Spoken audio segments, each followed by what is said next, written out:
নমস্কাৰ বন্ধুসকল, মই আপোনালোকৰ বাবে লৈ আহিছোঁ এটা নতুন টপিকৰ এটা নতুন ভিডিঅ' আৰু মই এই ভিডিঅ'টোত অতি গুৰুত্বপূৰ্ণ কথা এটা বিষয়ে আলোচনা কৰিবলৈ ওলাইছোঁ। বিষয়টো হৈছে মোবাইল আমাৰ বন্ধু নে শত্ৰু। যদি এই ভিডিঅ'টো ভাল লাগে মোৰ চেনেলটো ছাবস্ক্ৰাইব কৰি মোৰো অলপ উৎসাহ বঢ়াব আৰু শ্বেয়াৰ কৰি সকলোকে জনাব, কাৰণ আজি আলোচনা কৰিব খোজা বিষয়টো যুৱ প্ৰজন্মৰ অতি ভয়ানক হৈ উঠিছে। আজি আমি এনে এখন সমাজত আছোঁ য'ত মোবাইলটো নোহোৱাকৈ একদিনো চলিব নোৱাৰোঁ। আনকি কিছুমান ল'ৰা ছোৱালীৰ এনেকুৱা হোৱা দেখিছোঁ যে মোবাইলটো চাৰ্জত দিয়া সময়খিনিতো তেওঁলোকে মোবাইলটোৰ অবিহনে থাকিব নোৱাৰে।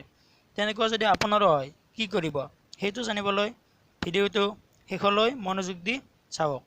আহক এতিয়া আমি আমাৰ মূল কথালৈ আহোঁ। মোবাইল আমাৰ বন্ধু নে শত্ৰু। মোবাইলটো আচলতে আমাৰ আটাইতকৈ আপোন আৰু বিশ্বাসী বন্ধু, কিন্তু আমি ইয়াৰ সঠিক ব্যৱহাৰ নাজানো, সেইবাবে ই আমাৰ মহাশত্ৰু হৈ যাই আছে। এটা কথা ভাবি চাওক, মোবাইলটো হৈছে এটা ইলেক্ট্ৰনিক ডিভাইচ, অৰ্থাৎ আমি যি কৰিব কওঁ ই সেইটোৱে কৰিব। তেনে ক্ষেত্ৰত আমি নিজক দোষ নিদি মোবাইলটোক কিয় দোষ দিওঁ। মোবাইল ব্যৱহাৰ কৰা বুলিলে যুৱ প্ৰজন্মই কেৱল ছ'চিয়েল মিডিয়া ব্যৱহাৰ কৰাতে ব্যস্ত থাকে, যাৰ ফলত আমাৰ অতি মূল্যৱান সময় ৱেষ্ট হৈ যায়। আৰু এটা কথা আমি সকলোৱে অনুভৱ কৰিছোঁ যে ছ'চিয়েল মিডিয়াৰ প্ৰতি আমাৰ এনে এটা এডিকশ্যন হৈ গৈ আছে যে 5 মিনিট FB, ইনষ্টাগ্ৰাম, হোৱাটছআপ চাম বুলি ভাবোঁতে কেতিয়া 1 ঘণ্টা পাৰ হৈ যায় আমি গমেই নাপাওঁ।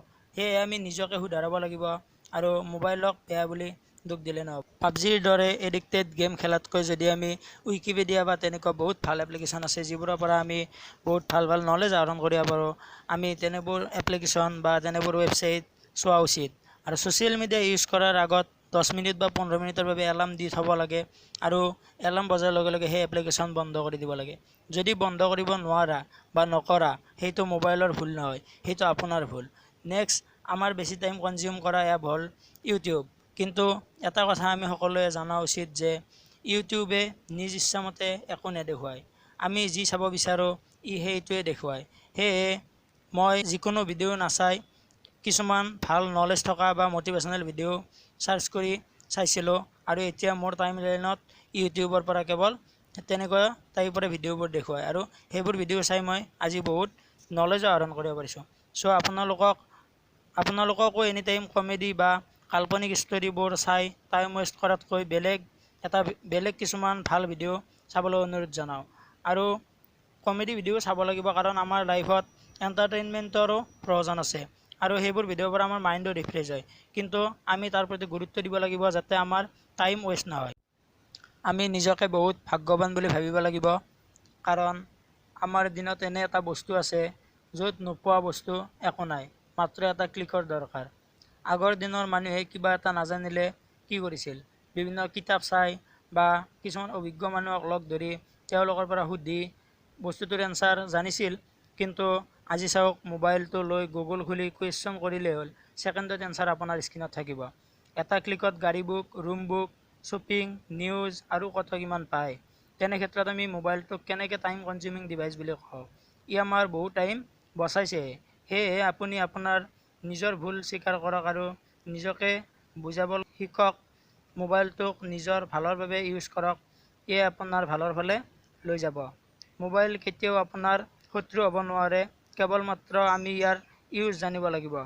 চাওক, মোবাইলটো আমাৰ সুবিধা বা আমাৰ কষ্ট কম হোৱাৰ কাৰণে ইয়াক আৱিষ্কাৰ কৰিছে, আৰু ই আমাৰ বহুত কষ্ট লাঘৱো কৰিছে। কেৱল মোবাইল বুলিয়ে নহয়, বিজ্ঞানৰ আটাইবোৰ আৱিষ্কাৰেই তেনেকুৱা যে ইয়াৰ ভাল ব্যৱহাৰ কৰিব জানিলে ই বহুত ভাল ফল দিয়ে, আৰু ভালকৈ ব্যৱহাৰ কৰিব নাজানিলে ই আমাৰ শত্ৰু হৈ উঠে। তেনে ক্ষেত্ৰত আমি মোবাইলটোকো ভালদৰে ব্যৱহাৰ কৰা উচিত, আৰু আমাৰ নিজৰ যাতে একো ক্ষতি নহয় সেইটো আমি নিজে লক্ষ্য ৰখা উচিত। শেষত আপোনালোকে এটা কথা সদায় মনত ৰখা উচিত যে you are the creator and you are the destroyer of your life. অৰ্থাৎ আপুনি আপোনাৰ জীৱনৰ সৃষ্টিকৰ্তা আৰু আপুনি আপোনাৰ জীৱনৰ ধ্বংসকৰ্তা। বিচাৰ আপোনাৰ হাতত, আপুনি যিটো কৰিব বিচাৰে। মোবাইল আমাৰ অতি ভাল বন্ধু আৰু সহায়কাৰক, কেৱল মাত্ৰ ইয়াৰ আমি উচিত ব্যৱহাৰ জনা উচিত।